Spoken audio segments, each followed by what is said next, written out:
Pois é, cabeça para cima hoje aqui conversando com você sobre masculinidade do ponto de vista cristão. Já já a gente vai dar um foco maior nessa questão, enquanto a gente ainda está falando aí do papel desse homem, né, desse homem que historicamente ele foi sempre colocado nessa posição, né, de líder, de provedor. Se ele não for o cara que põe o dinheiro dentro de casa, ele está ferrado, ele não é homem, né? Ele é questionado com relação a isso, ele é questionado inclusive com relação à sua liderança dentro de casa. E esse homem, nesse momento, parece que está meio perdido, né? Parece que está meio confuso. Qual é o meu papel? Onde é que eu estou? Eu quero... eu falei com os meus companheiros lá fora que a minha prática clínica tem trazido muitos casais onde aparentemente os papéis estão trocados. Onde essa mulher assume o papel da provedora principal, que ganha mais dinheiro, inclusive, que é mais bem-sucedida, e ela entra em crise porque ela ama esse homem, mas ela não admira esse homem. Então, olha a situação que nós estamos hoje. E eu tenho trabalhado intensamente com essas mulheres no seguinte sentido: você vai ter que aprender a amar esse homem e respeitá-lo. Mas isso é diferente para a gente, isso é uma coisa nova. Pois é, né? Entendeu? Então, esse padrão que foi criado em cima. Muito enrijecido ainda. Sem dúvida. Eu queria pegar um gancho importante aqui do que a Ana Maria falou. Eu tenho levado esse conceito ministerial do homem sendo pastor da sua casa, sendo discipulador de seus filhos em algumas igrejas. Eu tenho percebido que as mulheres são as mais interessadas em que esse homem renasça. Esse verdadeiro homem renasça. É incrível, quando a gente convoca para uma reunião de homens, as esposas são as mais interessadas em que os seus maridos estejam presentes, para que eles sejam tratados, para que haja uma cura dessa ferida, né, que hoje está sangrando na vida do homem, sobretudo do homem cristão, porque a gente passa até a ter um conflito ainda maior em função da gente ter uma sensibilidade, um temor a Deus e querer reverter essa situação. E achar que quando ele não está nesse papel, especialmente do provedor, ele está fora do padrão de Deus, né? Está fora do padrão de Deus. É como se ele não estivesse cumprindo aquilo que Deus determinou. Eu acho que esse talvez seja o ponto mais assim sutil dessa questão toda. Como fazer essa virada? Por quê? Porque é fato que as mulheres, elas, ao tempo que elas querem essa virada, né, essa mudança nesse homem, na cabeça desse homem, elas exigem desse homem também esse papel. Elas não admiram o homem que não cumpre esse papel. E aí? Olha, tudo isso que nós estamos debatendo nesse momento é muito recente para a história da gente. Verdade. Olhando em termos históricos do movimento do feminismo, né, do início, da explosão até agora, a gente está falando de 2 décadas, 3 décadas, de um movimento um pouco mais intenso. Uns 40 anos por aí, né? Olhando esses 40 anos, 30 anos, comparando com o tempo todo como o homem sempre foi de um jeito, é uma mudança que ainda não foi processada. Muito pouco tempo. Nem na cabeça da mulher, nem na cabeça do homem. Então, os dois estão confusos. Exatamente. E as respostas têm sido violentas, extremas. O caminho extremo é sempre o mais fácil. Dizer não para tudo, dizer sim para tudo. É sempre mais fácil. Encontrar o meio envolve a disposição de ceder, de se colocar no lugar do outro, de ver a vida através do olhar do outro. E só o fato da gente, pelo menos, tentar entender a dificuldade do outro já torna a discussão um pouco mais positiva. Dizer assim, ó, é assim que você pensa? É isso que você sente? E aí, então, você começa a compreender as emoções, a defesa, a violência, a postura errada. Isso vai dando à conversa um encaminhamento positivo, que se chega a um bom lugar.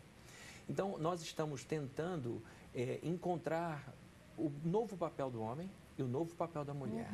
Então, as pessoas estão ainda se encontrando. Alguns estão mais avançados, outros continuam puxando para trás. Então, o nosso papel nas posições que nós ocupamos com um programa como esse, é ajudar no pastoreio, na condução dessas pessoas a voltarem a olhar para a Bíblia, e não só para a Bíblia, para olhar o resultado da sociedade. O que nós estamos vivendo hoje é que o mundo de hoje se tornou melhor, as pessoas estão usando menos droga, as pessoas estão se entorpecendo menos, as pessoas estão mais honestas, as pessoas estão com famílias mais sólidas. Não.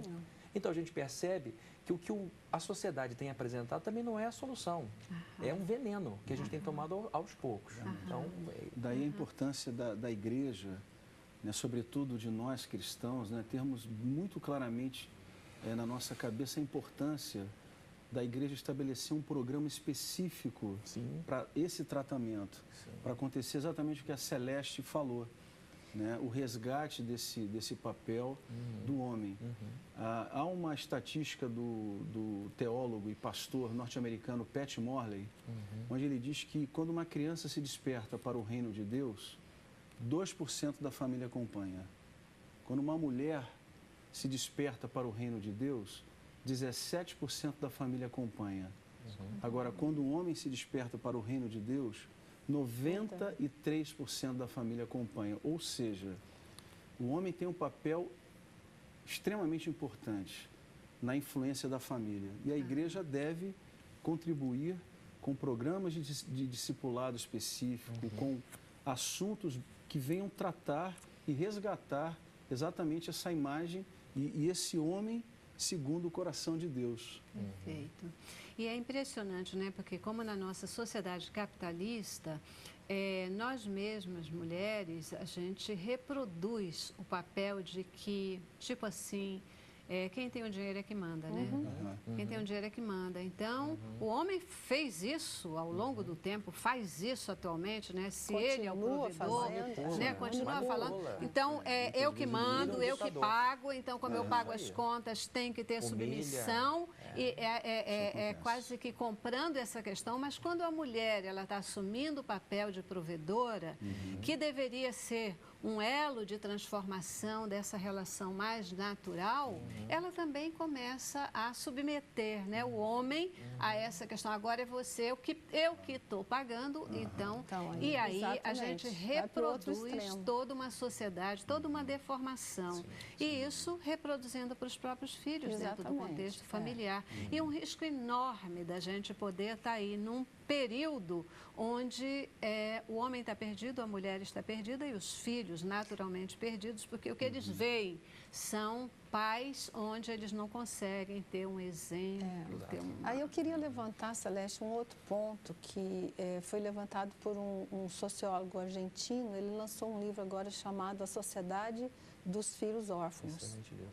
Um livro muito interessante em que ele está questionando a sociedade consumista que nós nos tornamos. Hoje a gente está mais preocupado em dar um iPad para o filho do que dar um tempo para ele, de ter uma casa de campo ou um carro último tipo. Então, acho que é uma inversão muito séria que existe na sociedade também. A gente tem que começar a pensar no que é importante. Será que é importante ganhar mais dinheiro ou ter mais tempo? Eu fico pensando que a gente fica querendo dar o iPad ou isso ou aquilo, a casa vai para os bens materiais, porque eu não sei dar amor, eu não sei conversar, eu não sei fazer outra coisa. Então, não é verdade isso? É como se o homem estivesse querendo compensar essa ausência. Eu acho que isso a gente tem que questionar também. Será que não está na hora da gente pensar no que é importante a médio e longo prazo? O que a bispa colocou, quero pegar ainda carona nesse assunto. Esse livro que ela citou é o do Sérgio Sinai, é uma leitura obrigatória para entender bem. Ele também escreveu A Sociedade dos Filhos Órfãos, um ótimo livro que também trata a questão familiar. Essa questão do tempo, é muito importante os pais, por estarem à frente na vida, no tempo, nas emoções, estarem à disposição dos filhos.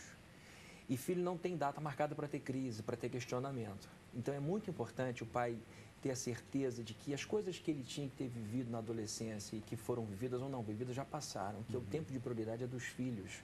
Porque o que a gente percebe também... A seriedade, né? É que a adolescência se esparramou para os dois lados. Ela está entrando mais cedo na vida das crianças e saindo mais tarde da vida dos adultos. Exatamente. Lá, eu moro em Caraí desde que nasci praticamente.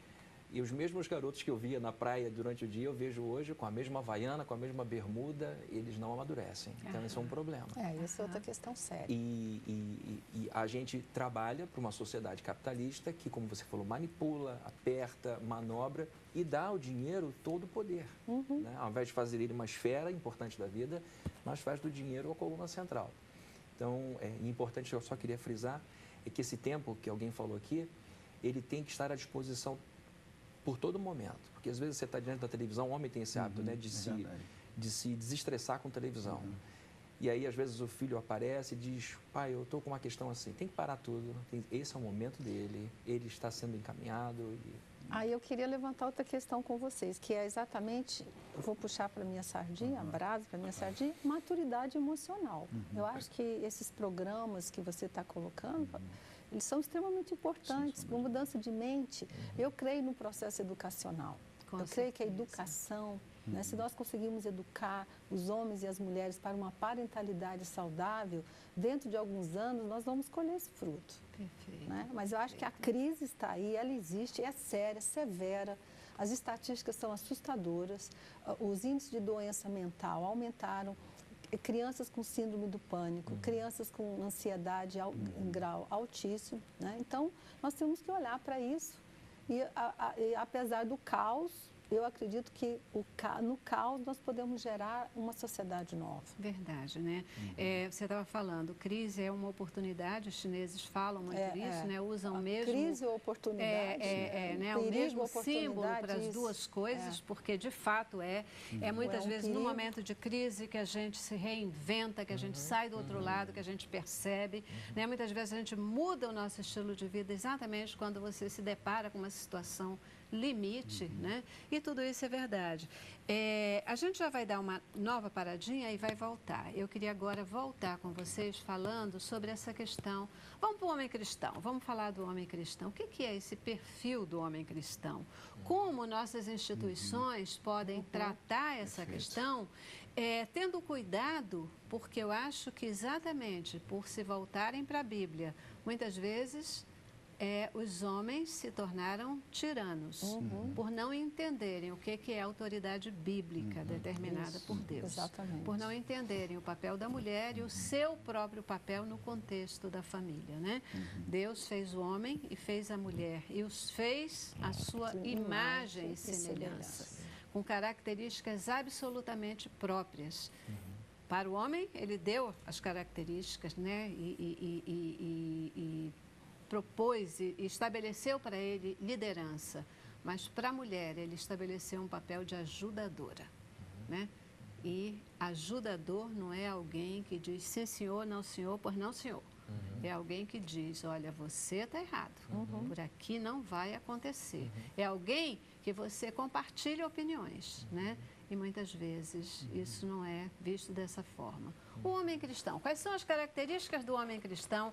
Como nossas instituições podem, à luz da Bíblia, trabalhar e transformar efetivamente esse mundo, dando direção para algo que parece perdido nesse momento.